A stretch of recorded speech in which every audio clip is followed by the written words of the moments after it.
All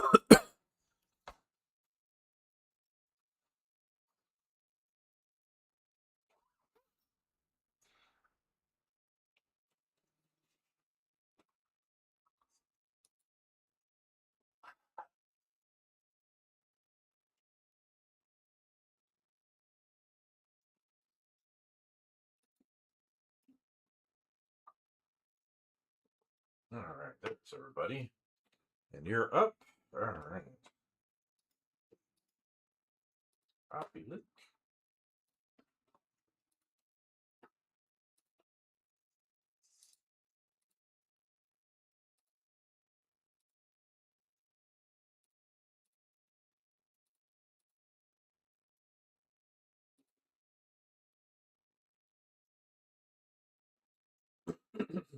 All right.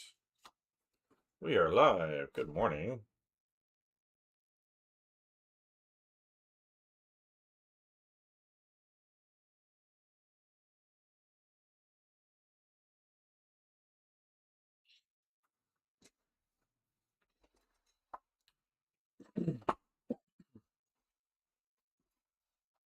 Oh, all right.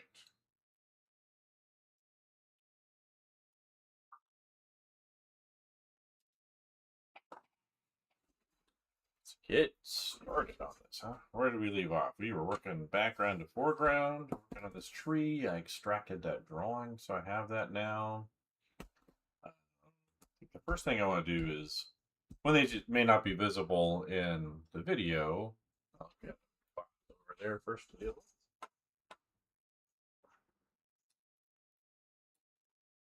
Let's see, where are you hiding at, Mr. Bot? There you are.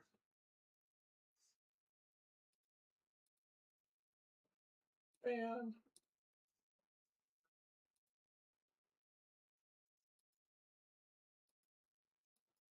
all right, did that show up on the thing? That's fine. I saw something on here about cancel. All right. There we go. Yeah, one of these may not be noticeable, but it sticks out to me when it's in person is the transparency that's happening in the shadows, and I think I need to make that opaque. I think that's the first thing that we will do. Yeah, so make the shadows more opaque.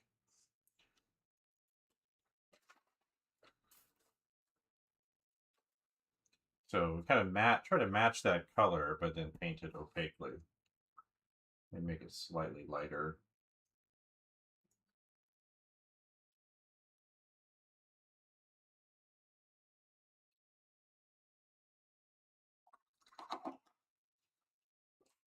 Let's see if I can brush it out. All right, red.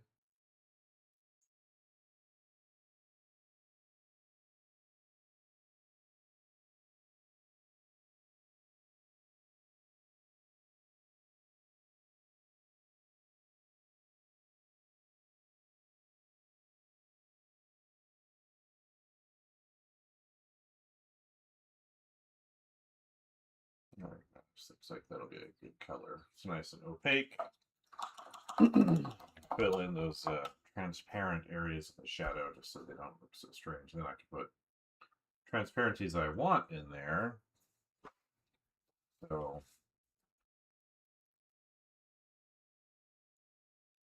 we'll try and match pretty close to that value I already have. Too thick.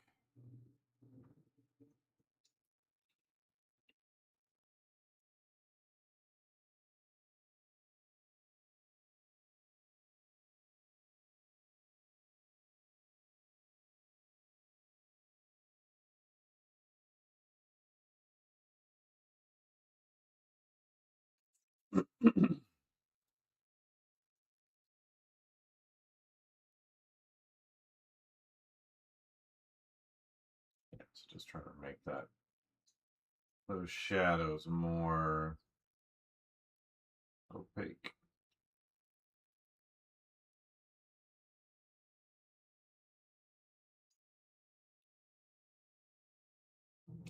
smaller brush.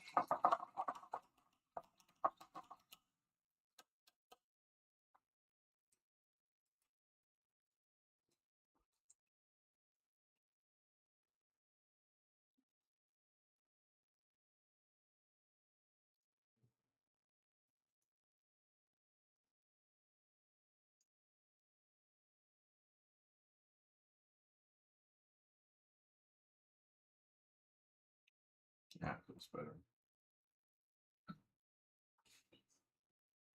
Deleting the transparency is just a little too heavy in the shadow side of this first.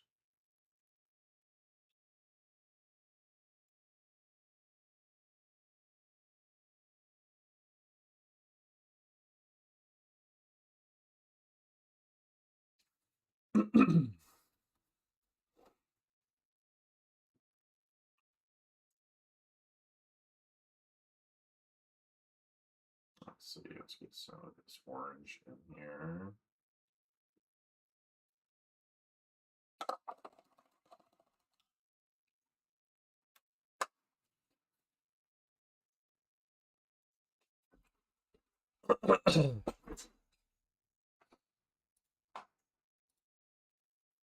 A little congested this morning. Got some allergies.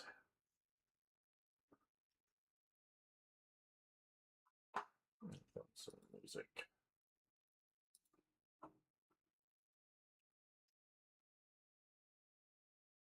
Where did that song go? There we go.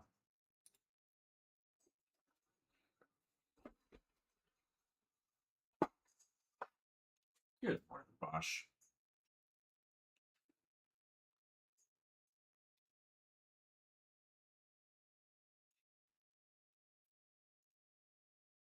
Ah, it's much better. Get this all nice and opaque. Mostly. And then I can come in with some deeper ambient occlusions to fix that up.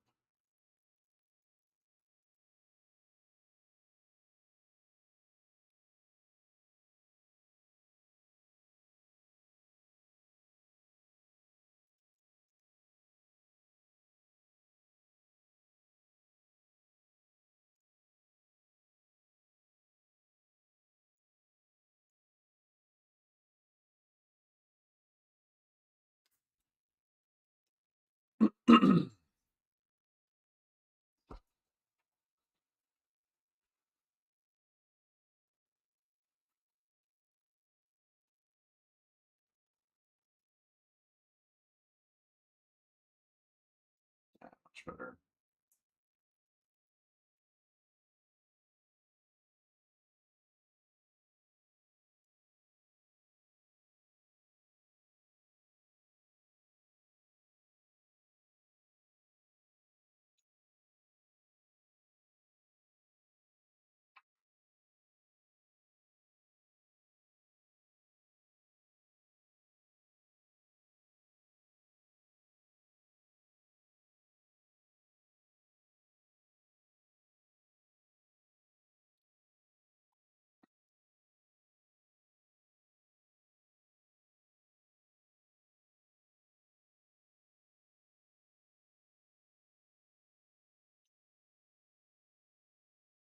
Good morning.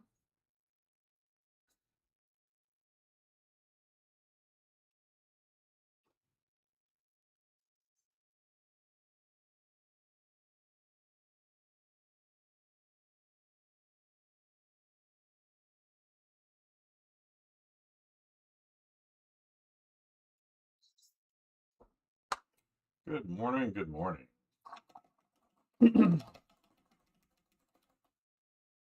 Everyone see the news with the AI recently? The Microsoft putting that Copilot is for entertainment purposes only into their statement there.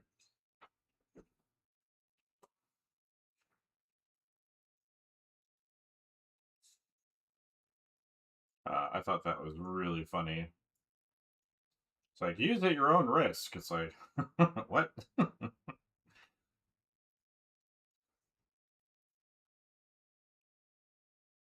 Like, we can't guarantee this thing will actually work. So, there's your inevitability for you.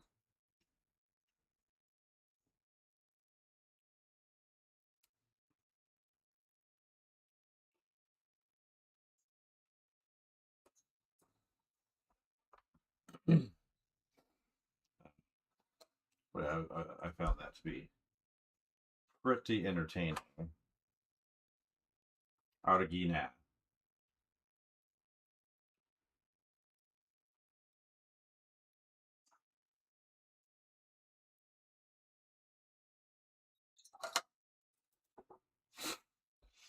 All right. So I'm gonna kind of reassert some of the drawing. Extracted my original drawing from the the first live stream for this, so a week ago or so. Kind of put everything on hold while I was ill.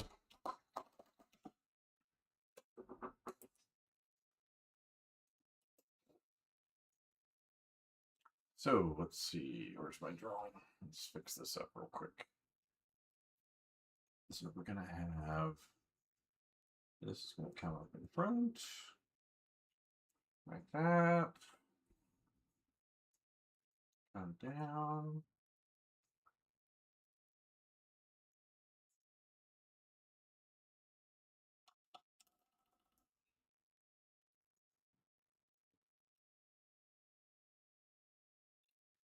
And details, just trying to make sure I know exactly where she's at. So let's see. Collar comes over here. So the shoulder is right there.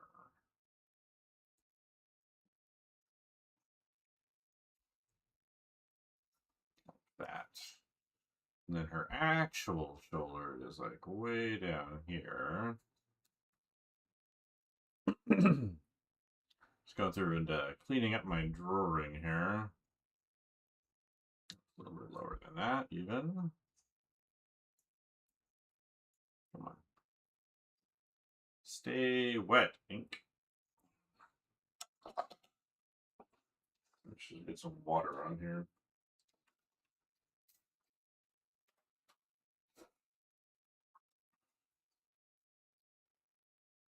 Yeah, that helps.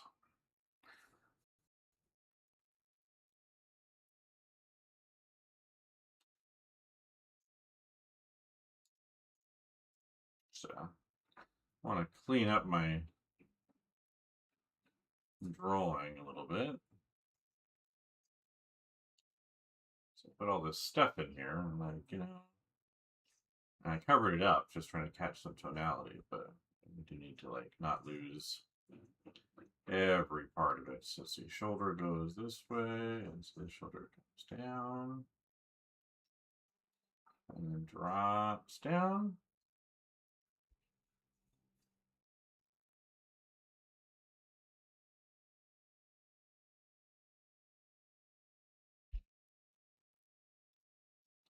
Up, over, arm is there.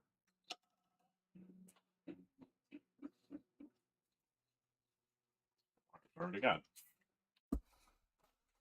Just spraying some water on here just so the drawing goes a little easier. Let's see. Shapes there.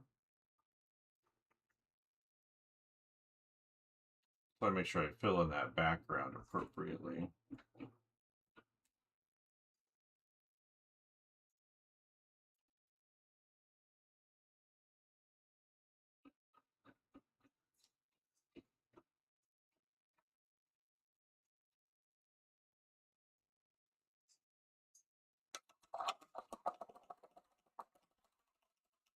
Got another bot over on Twitch to deal with. So delete you here. Come over to here, and we will ban.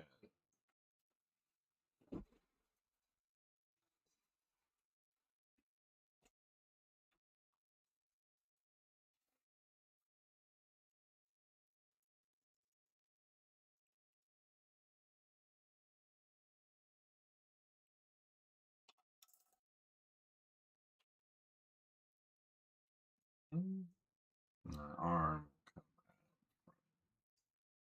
there, there. I fill in that gap over here. Continue through there, draw through.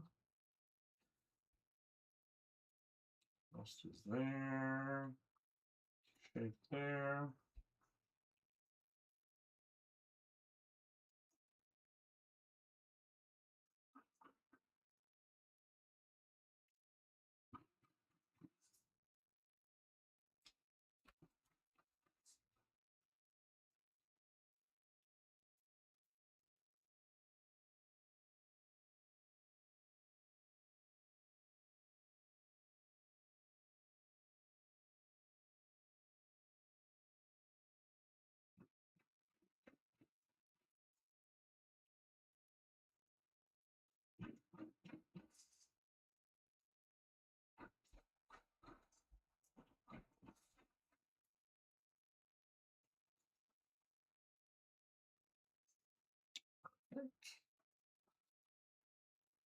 Let's see.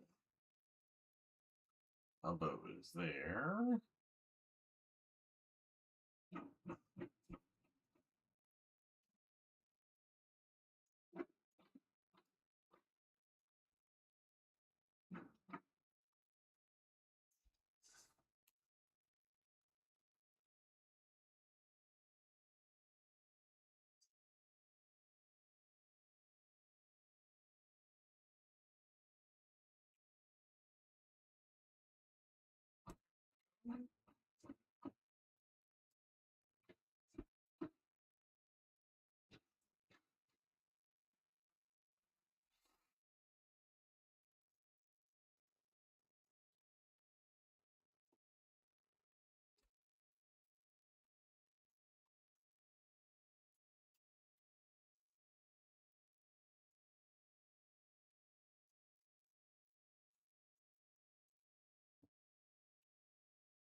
Too fat. There we go. That's better.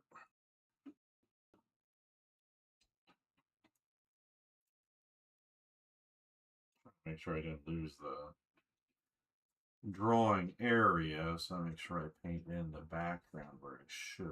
Let's see, that's going to duck in a lot tighter. Thank you.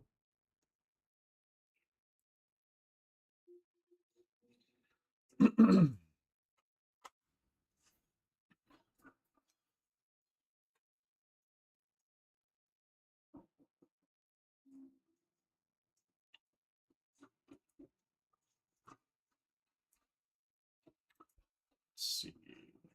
It's right there.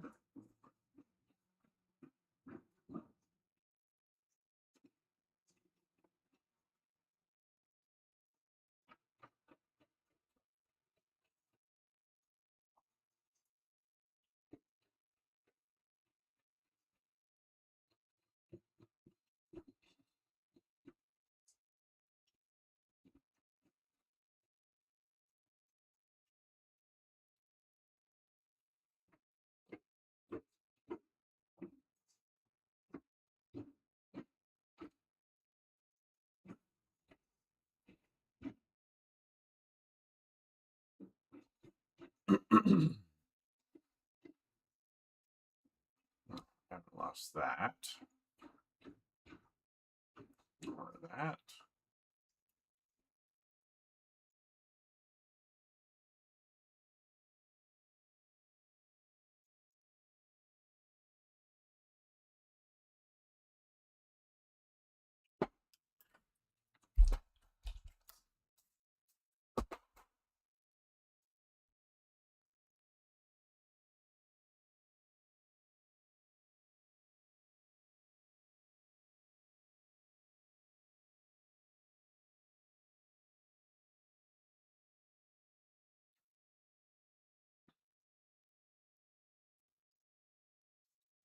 too sharp of an angle. There we go.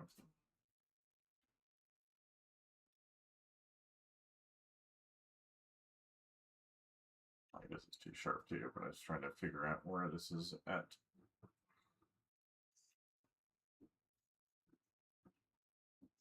That hand comes up here, and thumb out there, so I got to fill in that background behind the hand. I've got this wrist coming up, so that background needs to be filled in too. Let's see, this is where her collar is.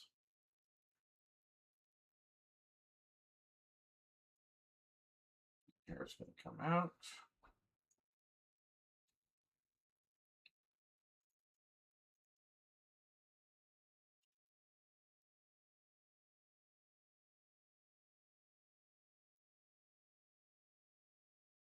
Let's try to put goggles too on top of her head.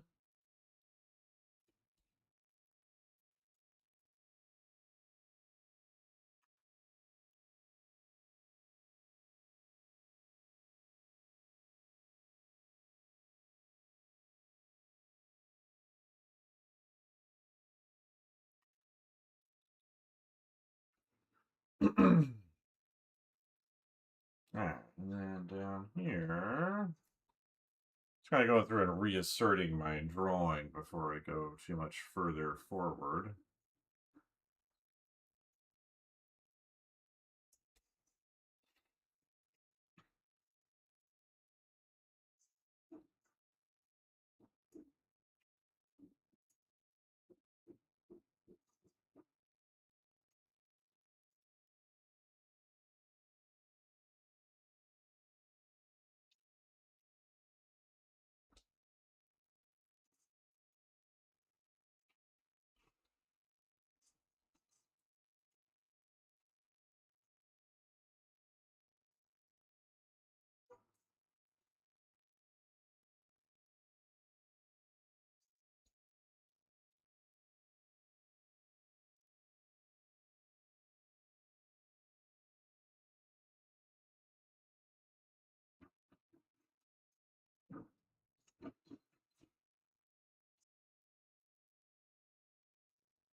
Let's see.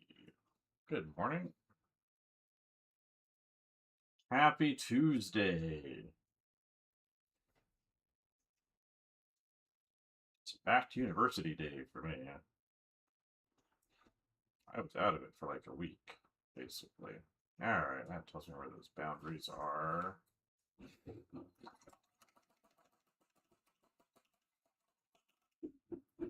So, shows me some spots I need to fill in.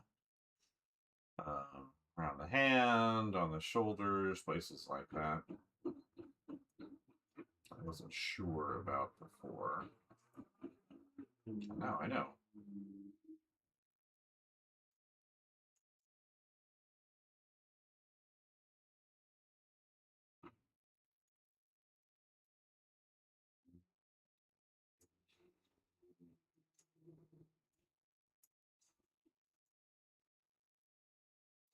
So, that's what we're doing first today, is just to clean up some edges here. Make sure I'm painting over them a little bit. But I was kind of worried I was painting over the painting before, so now I know where it's at.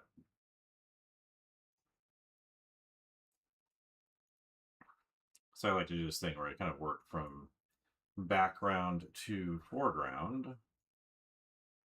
And I can't tell where the foreground is. It's hard to do that. All right, pieces of that area. I need to go dark over there.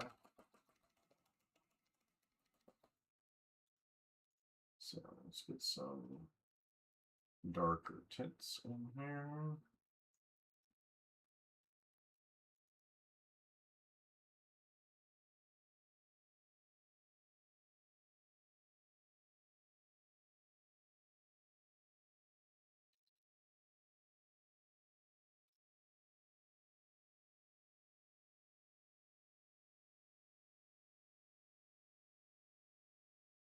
Fixes that right up. I know the tree is going to be visible over here, along with this vine thing that's coming down into the foreground. Like that. Stay a little wet, a little bit longer. There we go.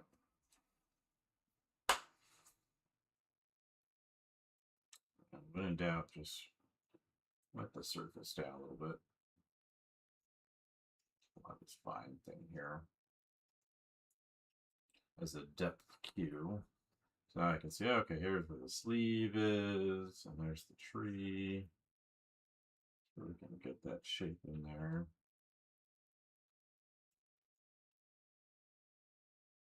I think part of it is this brush is just really flimsy too. It's a better brush.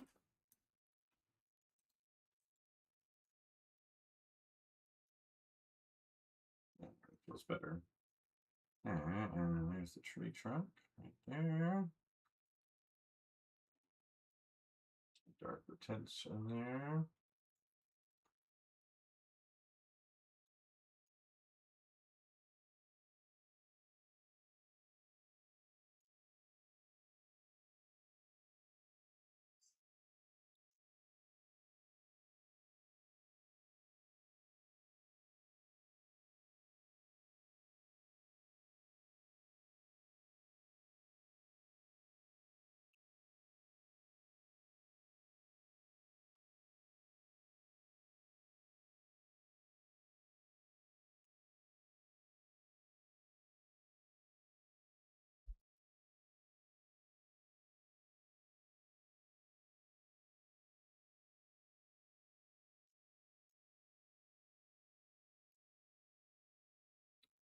That's much better.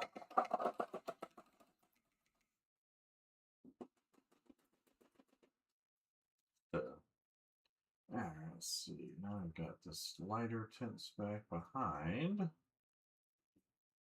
the blue. I should spray some tartar on my palette.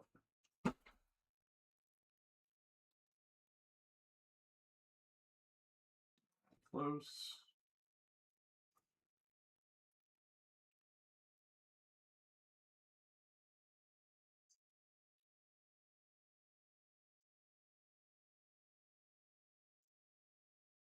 Yeah, that makes more sense.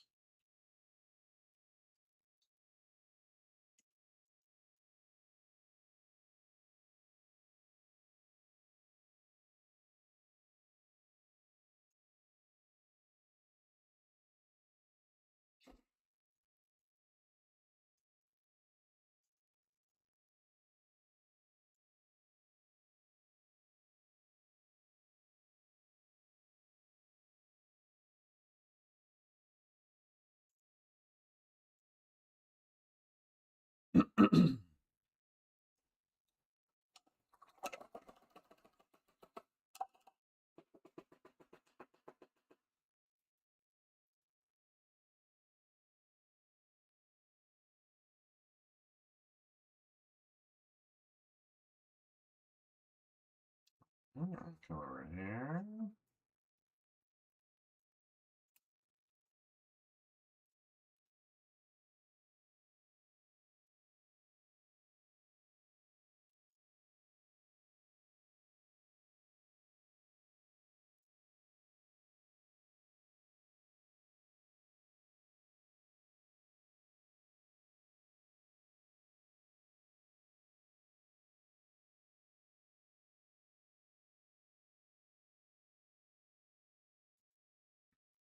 More blue. Try to kind of use this more expressive color palette too. So I'm looking at this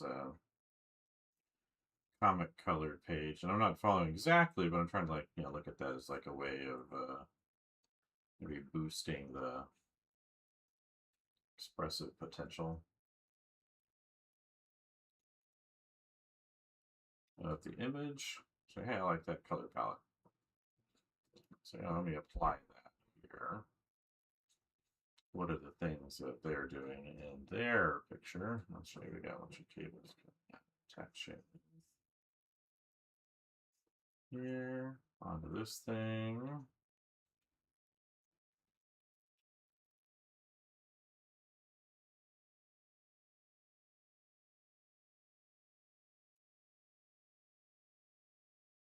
Let's see.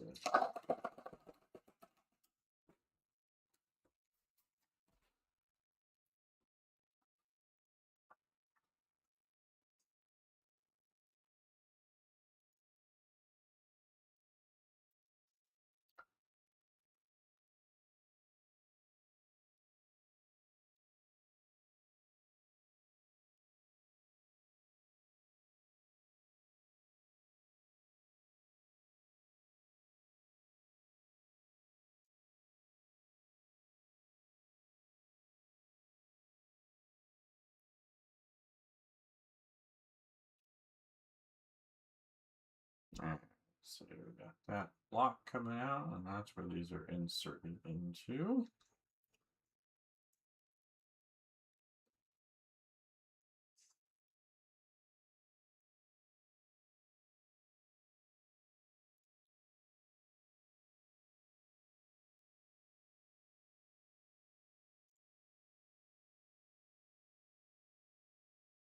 All right, there's that block right there.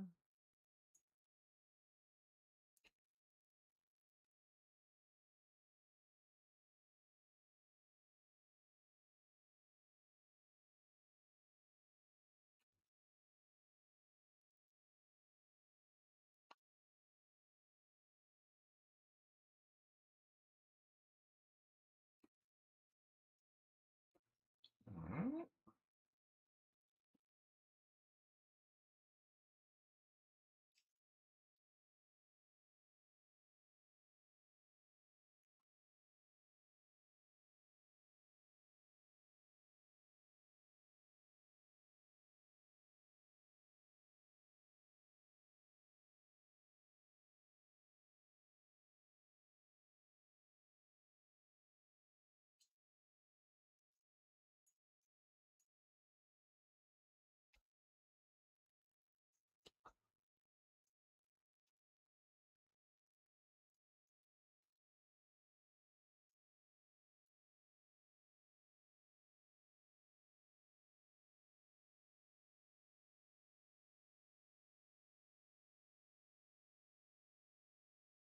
Good idea, throwing some cables back that way.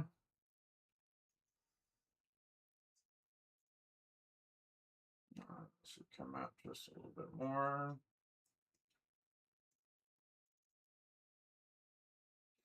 All right, now at least I can see where the drawing is at.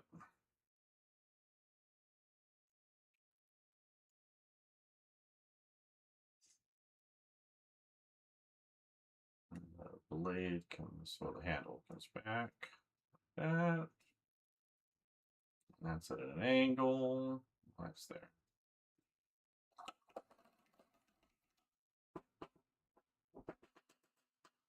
Yeah, I was trying to figure out where the background was. I was like, where is my background hiding at? Can't figure out how everything's like connected to each other. So I'm going to go in and reassert the image a bit. And the foreground elements, especially. I can see where everybody's hiding it.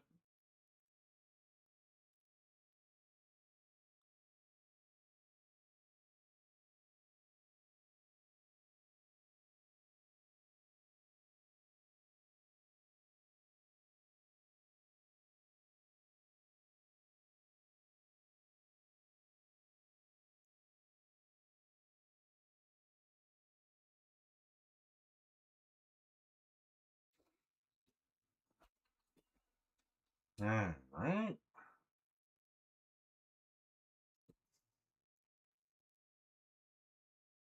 That definitely helped though. Let's get some of this moss in here.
Alright, that looks better.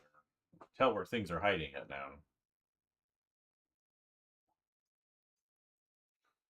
Alright, let's get some more of this kind of blue shadow into places. More blue. And one of the tricks with color, in addition to understanding color temperature and things like that, is learning to paint using tertiaries mostly. So admixtures of the, think in terms of the admixtures of the three primary colors in threes. So, mixing red, yellow, and blue all together, different proportions.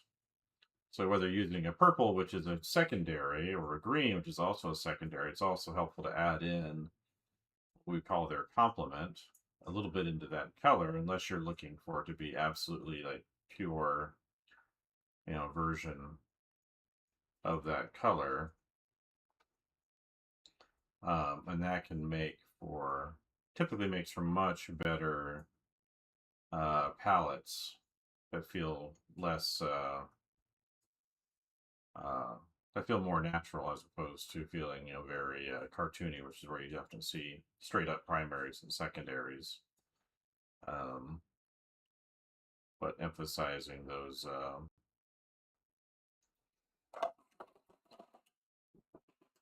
those types of colors can be really helpful for your work.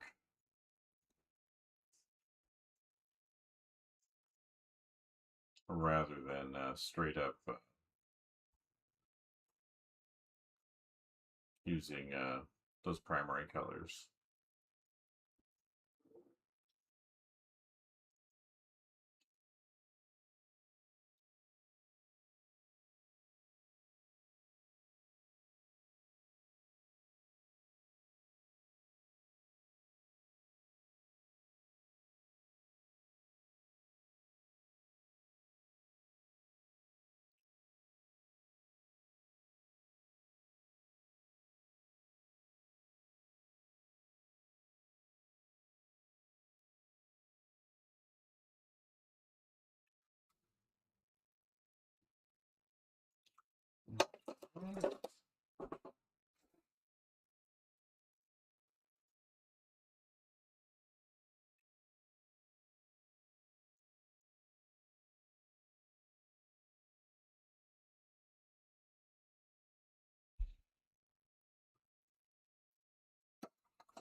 For me, that typically makes a pretty big difference for how a picture is being read.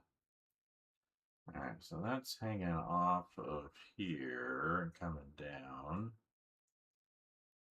Whatever this thing that she caught was, right there.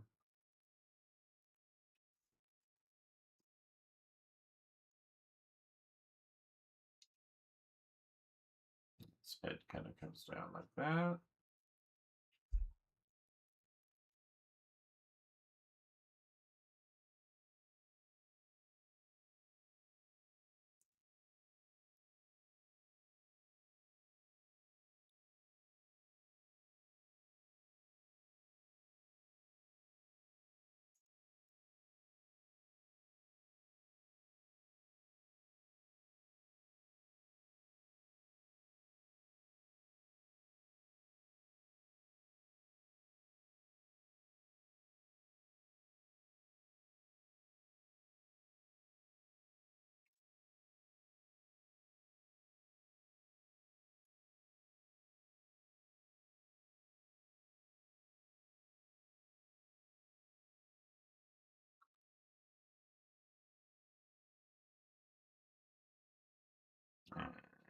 goes that way, and this is going to come in front of this.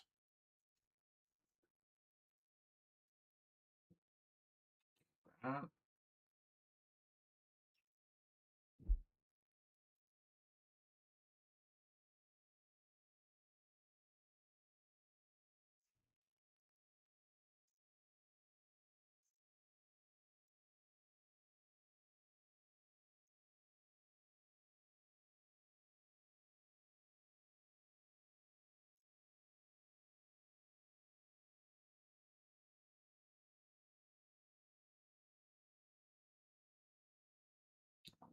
Cut down all the way down to there.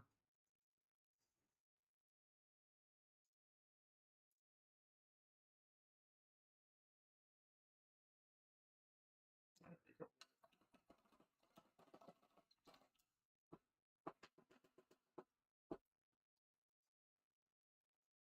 All right. Got most of those shadows painted back in.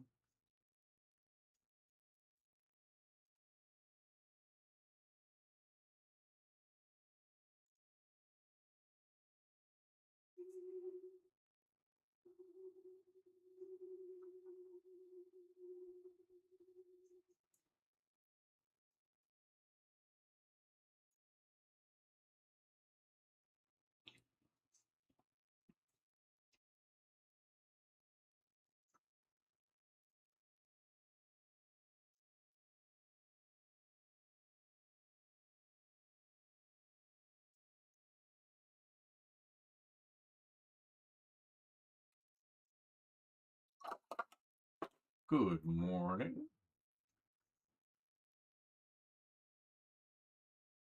Got the wing there. Ahead of this thing over there. So we need some of that background paint there. And there. Paint around back at it. Where are you going, brush? Everyone have their brushes jump out of their hands once in a while they're painting. It's like, where are you going? What are you thinking?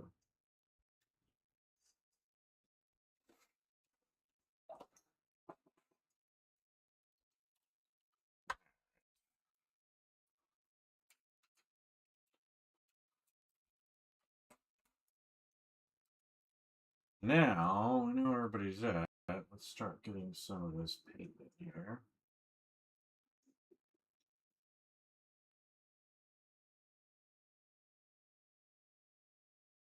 So you're in front of this.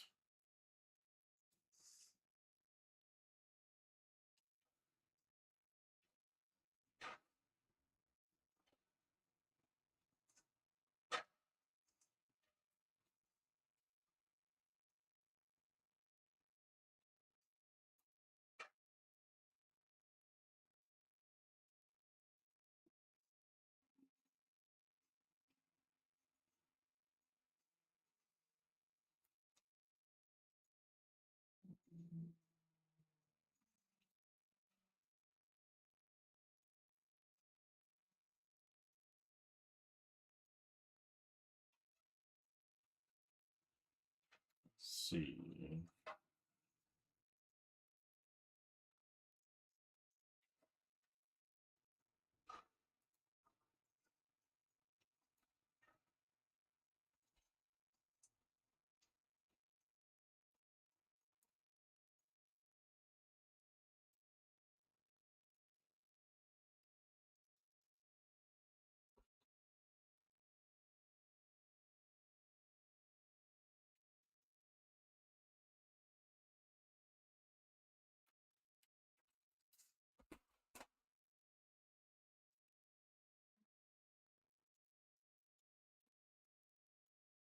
One of these I do is I've got a couple of bottles here that are actually misters. So rather than a regular spray bottle, they spray out like an even soft mist. It's a little bit more expensive than a regular spray bottle. Not that expensive, but just a little bit more. Reminds me, I need to run downstairs and grab something.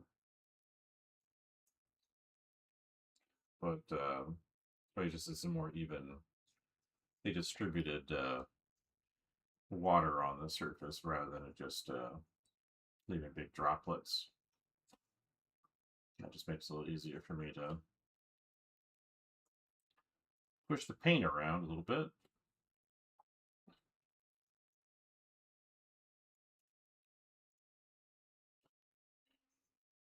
All right, run downstairs to grab something real quick off the porch. I'll be right back.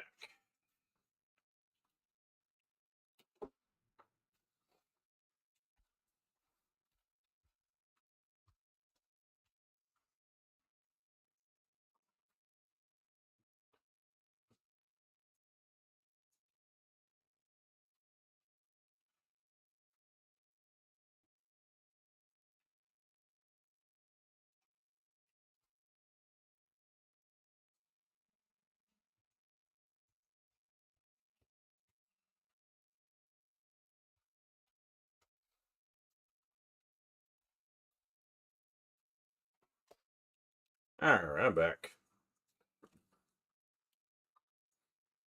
Running over time anyway. 45 minutes. All right, we're doing good.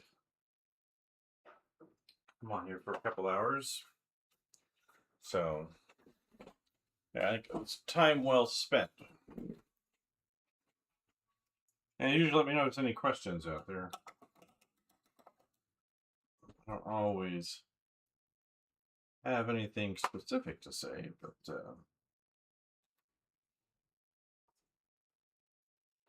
the AI news has been funny though lately. So it's just like, so is it really finally starting to approach that bubble popping soon?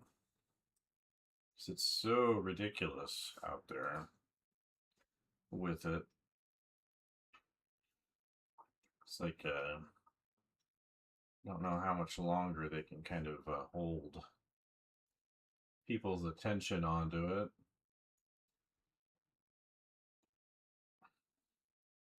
Like Microsoft warning in their system, it says that it's for entertainment purposes only, which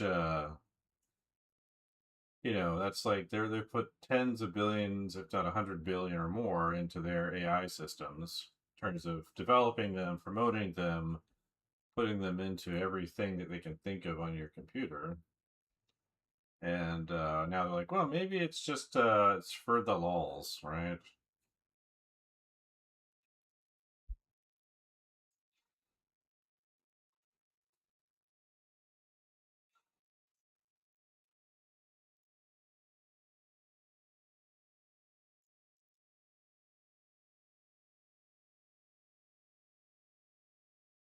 Um,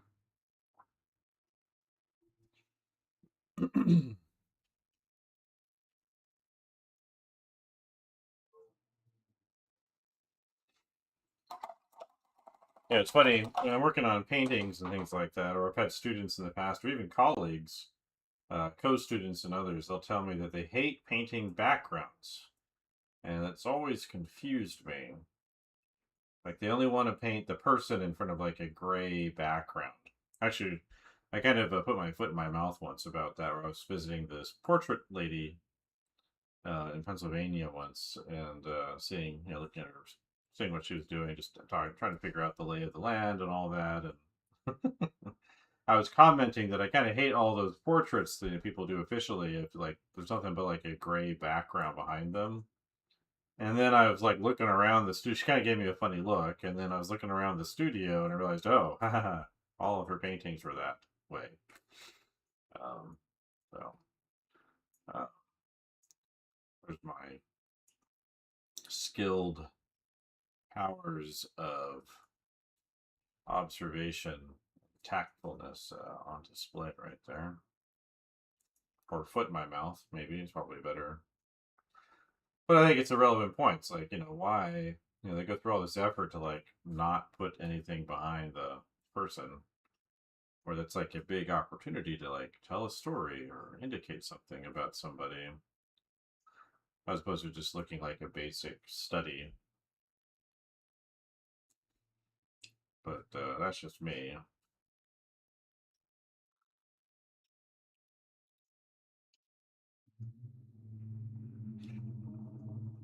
Yeah, so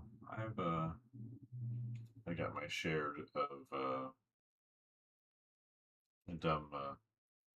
social interactions.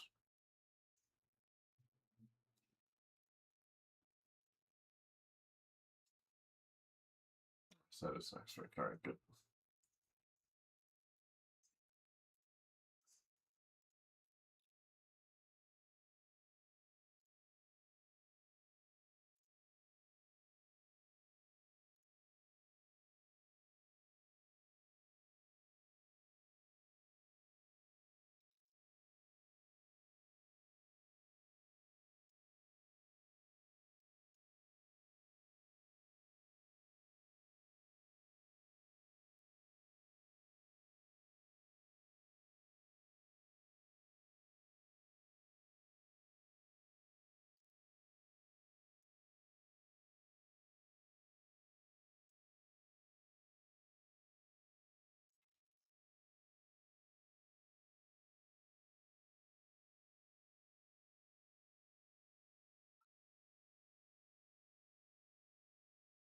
That's a good color. Stick on top of there.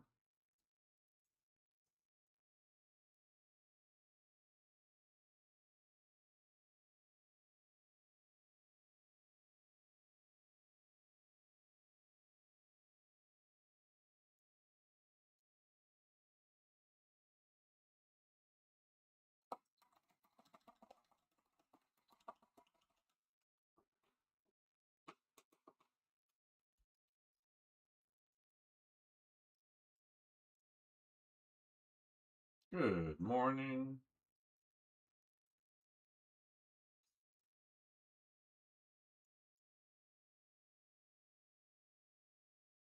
I'll warm that. There we go. That's a better color for what we're doing here.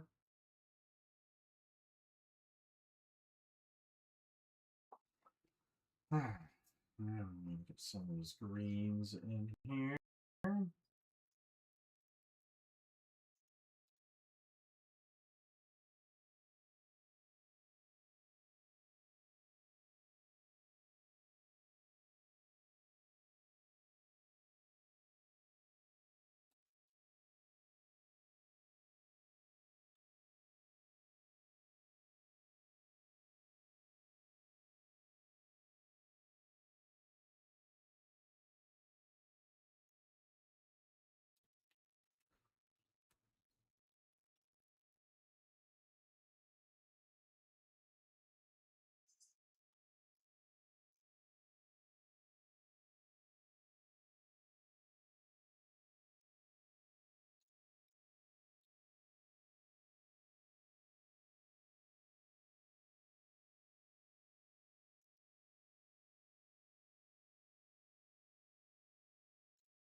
Nice effect in there.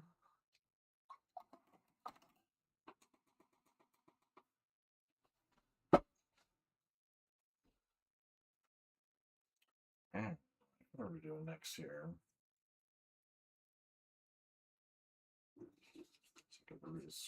We're gonna work to this area because I think that'll be nice and obvious. So I need some darker patterns in there.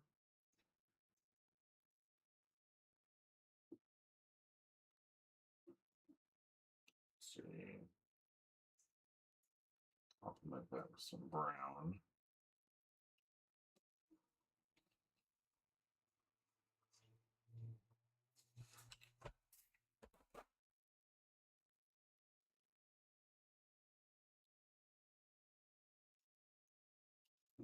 Some inner texture inside of this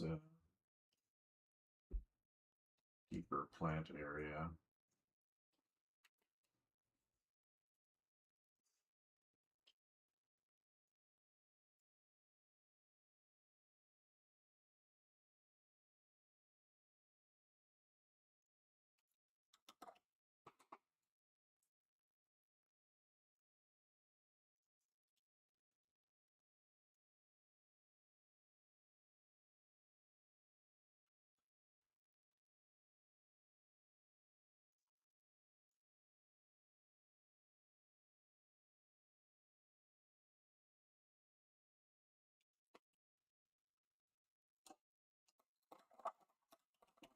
morning.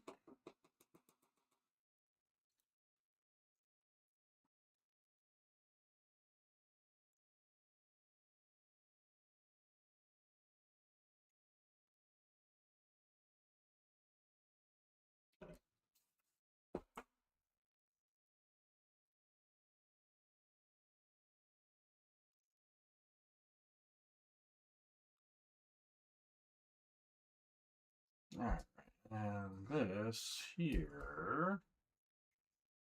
Actually, I think I did it in reverse. This is supposed to be catching light here. And this is supposed to be the shadow area, and this is supposed to be lighter stuff up here. Which makes a lot more sense, right? So let's draw in some.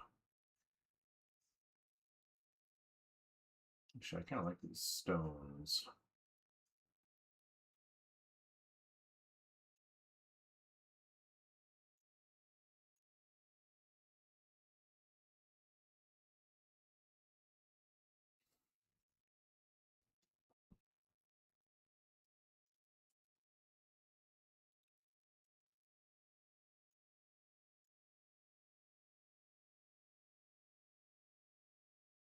Some mossy texture on here.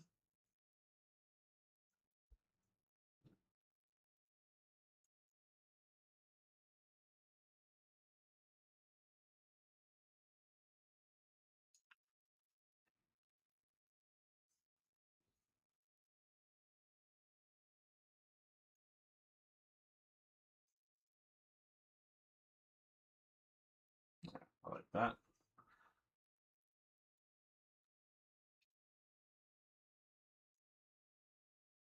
That all set up in here.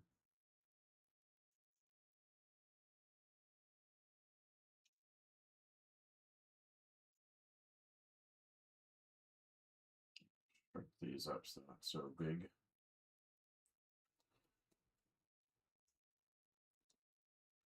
And then some mossy rocks over here too. So your bodies are there. Neck is there, so that's going to go behind your neck.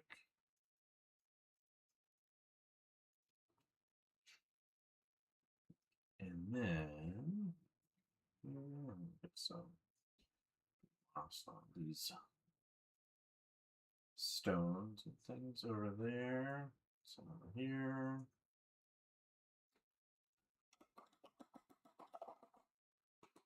Makes a lot more sense. And then we'll come into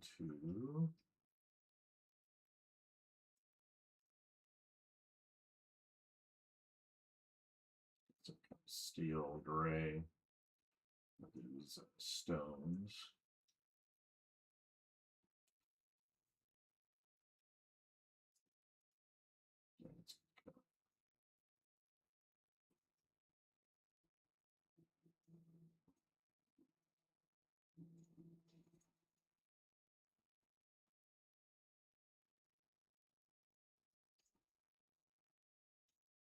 It's much better.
There we go.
All right.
It's pretty close to that color.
Alright, what do we got in here?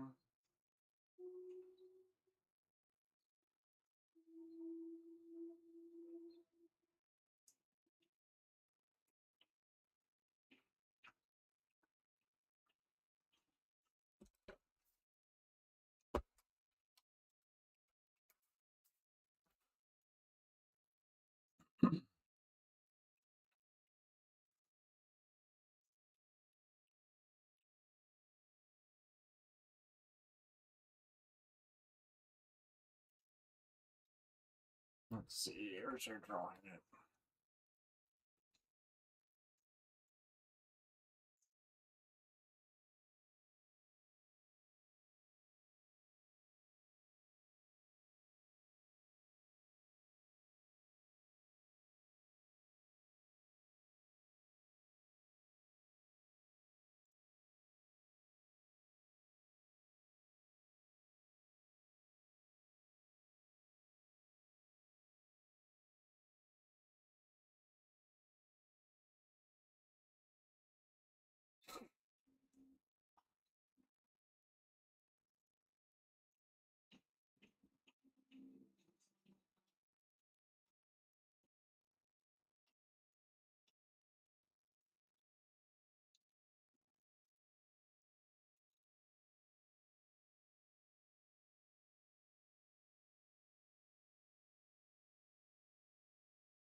Good morning.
Alright, now let's get some plants in here. Where are you at? There we go.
see.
Right. Next.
see.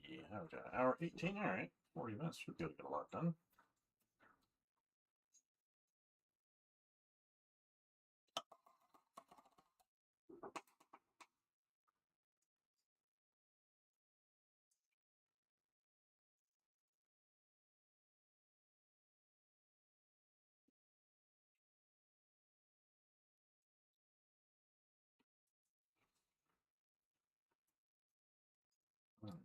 Push that further past.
So this plant comes up there.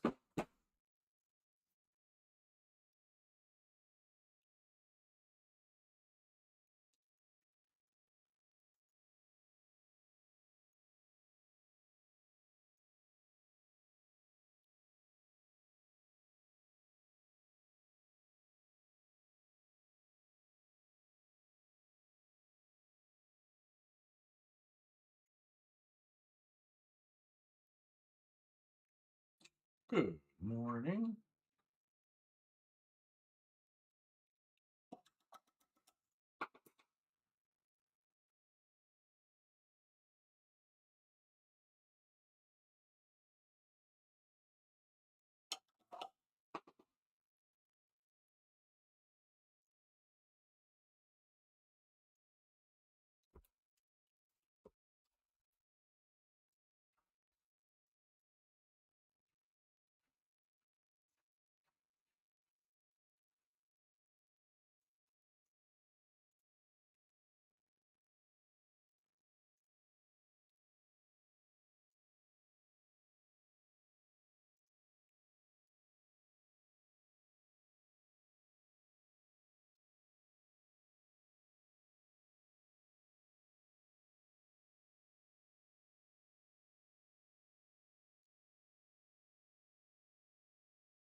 All right.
Making good progress.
There we go. A little more interesting with those leaves.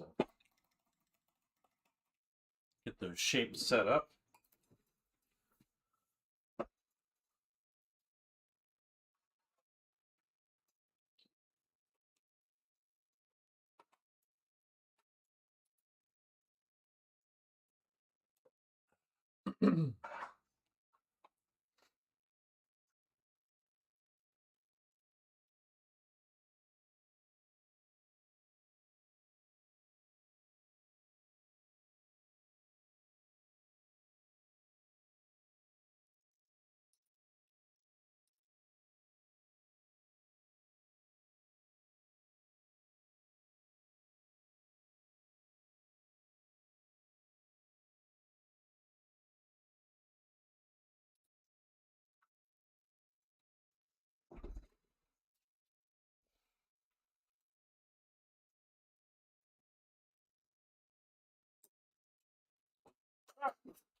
Especially red one.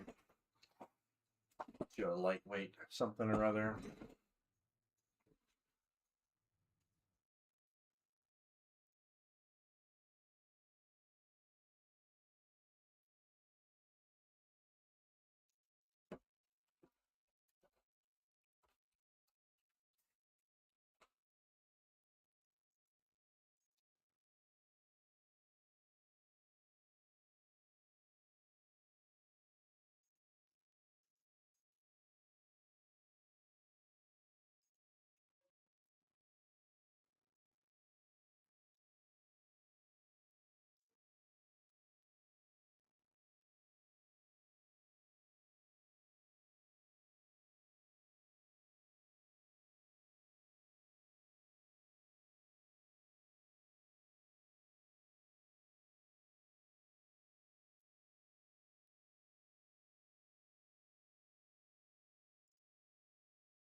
see.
All right, that's feeling much better.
There we go.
There we go.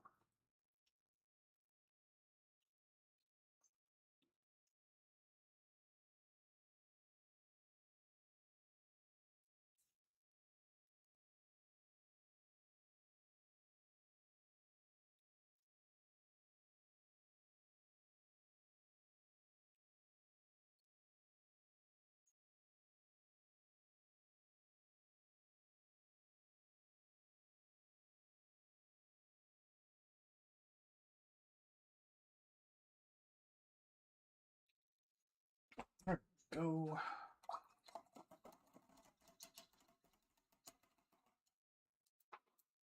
We've made some good progress today so far. About 10 minutes left. Oh, appreciate that. I wonder why that chat's not showing up over there. Let me check over here just to be sure. Where's Twitch at? Yeah, I see it here. It's weird it's not showing up over there. I appreciate that. Sorry, I didn't see you over there. Saddest.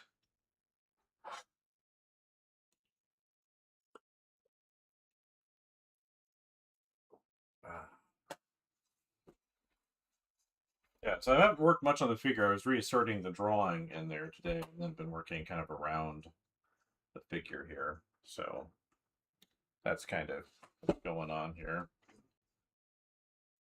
Yeah, it's not showing up on my OBS screen in front of me, so I can see you off to the side if I look over to the side. I just hadn't looked over there in a while. So that's weird.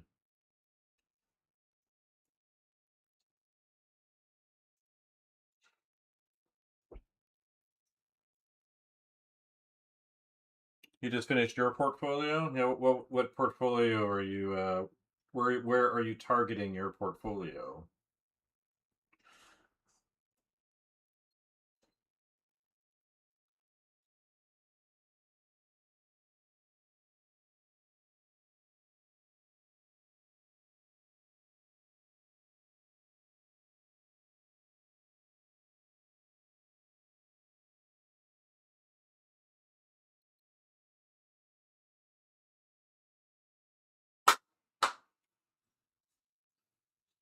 Oh, game design. Okay. Oh, for art school. What school are you trying to get into?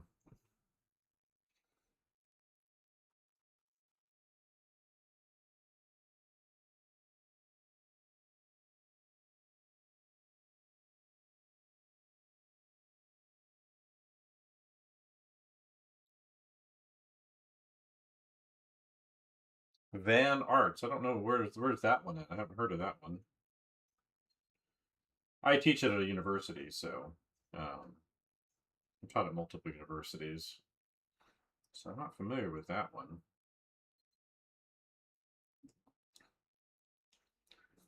Where is that located at? I guess I'm more familiar with American art schools, obviously, but oh, that makes sense. Vancouver. I thought wasn't there like a Otis or I haven't heard of Van Arts, but like I know Otis. There's some other school I think in Canada that's pretty popular too. I'm trying to remember the name.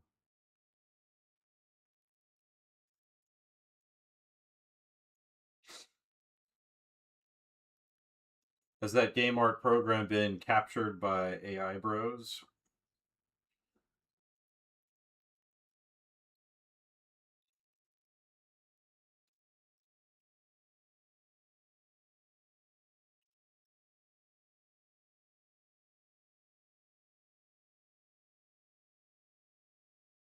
Oh, okay, well that's good.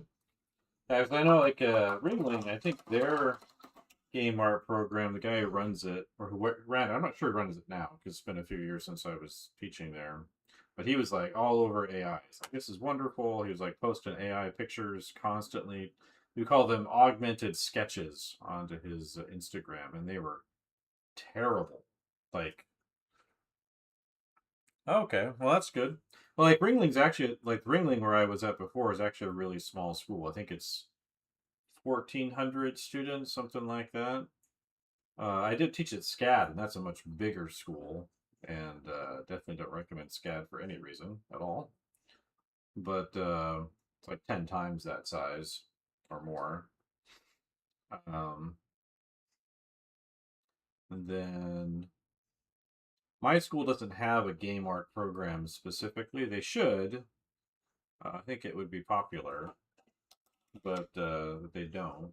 I'm at Virginia Commonwealth University. They're more known, I think, for their fine art programs. They're trying to push some changes into the program I'm in that I think will make a big difference in the long term.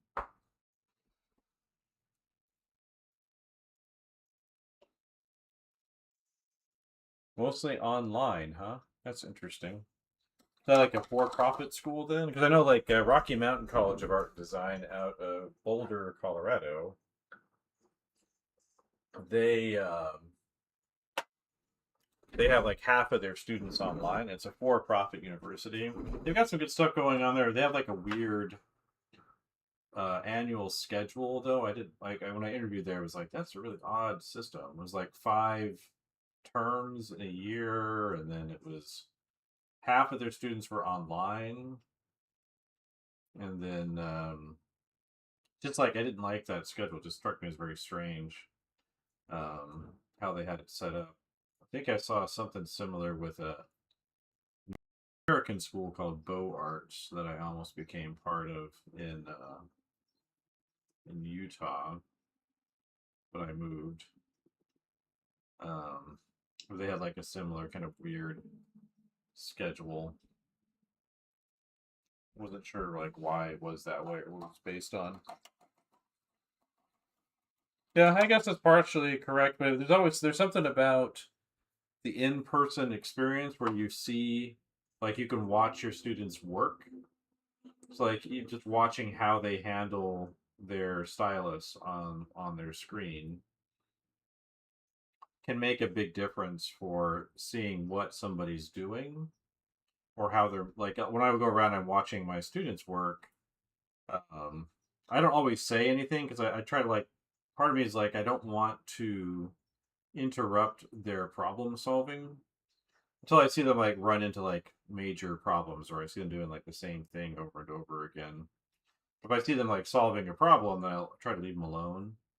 But being able to watch like how they hold their tools and how they how they're switching around on their screen actually is very helpful for me in terms of how I can help them. And so um, so I think the in-person thing makes a difference. And I just found like online students tend to have a hard time speaking up. Whereas, when they're in the classroom, they can kind of walk over to me quietly or raise their hand and I can come over. And they should be able to do this online, but they just tend to not do that. Um, so I've seen kind of that issue specifically. And like I know like I have a friend who teaches online. He was just like teaches for my school because I had him hired to get brought on because I thought he'd be really great at things, and I think he is. Um, but they but he's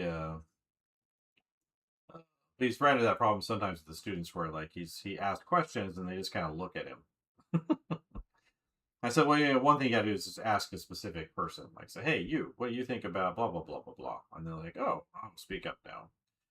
I think partly on the online thing is that delay in communication. It makes it hard to want to speak up, and because you're like you don't want to, you end up kind of to a certain degree online. You can end up speaking over other people, even if you don't intend to do so. And it's hard to know like where to stop. Like, do I stop or do you go? It's like, if I've been going for a while, then I'll definitely have you go. But if I haven't said anything in a while and you've been talking for a while, maybe I should go. Or it's hard. Like the etiquette's very strange.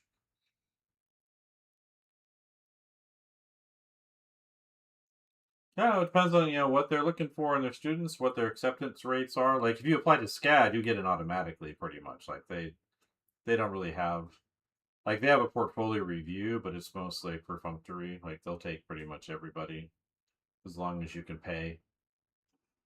Um, Ringling's pickier, and they'll kind of actually tell you which program to go into. Unlike SCAD, that will let you do whatever. Like the Ringling, like no, we're only taking X number of students into this program and X number into this one. My school is generally more open as well. They have a portfolio review, which I participated in this last year. Which I should probably check and see if there's anything new. I don't think there's been anything new over there in a long time.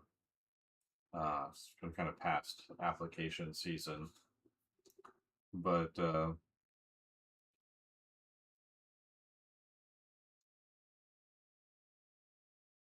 um,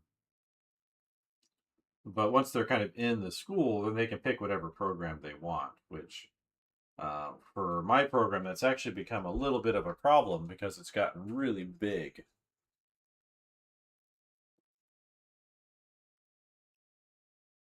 Yeah, so yeah, it does. As a student, you do need to advocate for yourself, for your interests. One of the things that I've always found really helpful from students is for them to share their interests with me in terms of how they're building their projects. The most students just kind of they just sit there and they just kind of do whatever the project is doing. But students who are like really focused on their own development, what you do is you try to like push the projects a little bit your interests are, so like subject matter, sometimes media, um, or genres. So like I have a student who's really into dinosaurs, and we're doing this fantasy sci-fi class. So this person's constantly like trying to push their work into dinosaurs, and it's one of the students that I know where their interests are. And so I can like, oh, well, have you heard of this artist or this artist or this thing or that thing, and I can recommend things. So it does help to speak up. You don't want to be annoying, like you don't want to dominate every single conversation, but it actually helps teachers know what's going on, like how they can better help you, because most teachers do really want to help their students, and and one of the big things that it's hard to like because you have a classroom of like if they even 10 people like where your school is with that smaller number of students, which is really great. I think mine we try to max out at 16, which isn't bad. I think sometimes they'll go to 18, but but the but it's hard to like, you don't want to go. I don't like, part of my thing with students is I don't want to like pry into their lives too much. Like, they're adults, and I want to treat them like adults. And one of the things you do as an adult is you don't demand too much information from other people, right? You kind of let people do their own thing, unlike with, say, a child. And um, so it does make a big difference for people to speak up about their interests. So I can assist them with that. If I don't know what your interests are, it's hard to say. Like, sometimes I can tell when I'm going around, like, oh, you're looking at this, or you're looking at that, or like, oh, you're a Swiftie, or whatever. Um, can't help much with that because I don't really know anything about Taylor, but I know that she exists. I did try listening to some of her music just because my nieces were into it, just so I could be aware of things. Yeah, so if you like doing environments, so if you're looking at environment design in that's something to like really emphasize with your professor. Like, hey, I like water stuff, and I like the undersea thing and the shores, um, and Vancouver's out there right by some water too, right? The because it's like similar to Seattle and Portland to a certain degree. I have friends who are out in that area who out in the BC who are tattoo people. They were classical painters who couldn't get their paintings to sell, so they quickly switched to doing hyper realistic tattoos. They spent like 2 years studying in Portland and then moved back to. His wife's from Canada, so they moved up there. But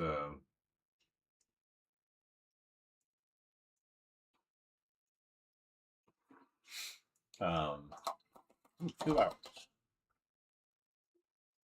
Yeah. So yeah, the one thing to keep time with environment art. Environment art, there's like environment art in terms of constructing the environment. So like a lot of times when like a game art job says environment artist, it's actually someone who like makes the levels, um, or things related to that for production.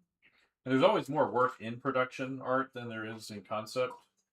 Um, but yeah, if you like concept art, then I would definitely emphasize that when you're talking to them, so that way you can kind of look at what they have. If you like doing concept art or even environment art, I would definitely recommend getting into plein air landscape painting. So going outside to paint, and if you're out there and you're under the water, that's like, oh, go out and paint water. There's actually a whole book on painting water and reflections in water. I don't remember the exact name of it off the top of my head. I've got a PDF version of it. Came out in the early 20th century, so it's well out of copyright. But I think I found it on Google Books. I got about halfway through, but it was kind of interesting, just like talking about how the different kinds of waves affect the reflections and stretch them out and fracture them.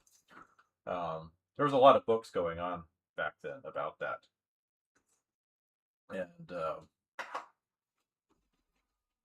I should like go through my little library and figure all that out.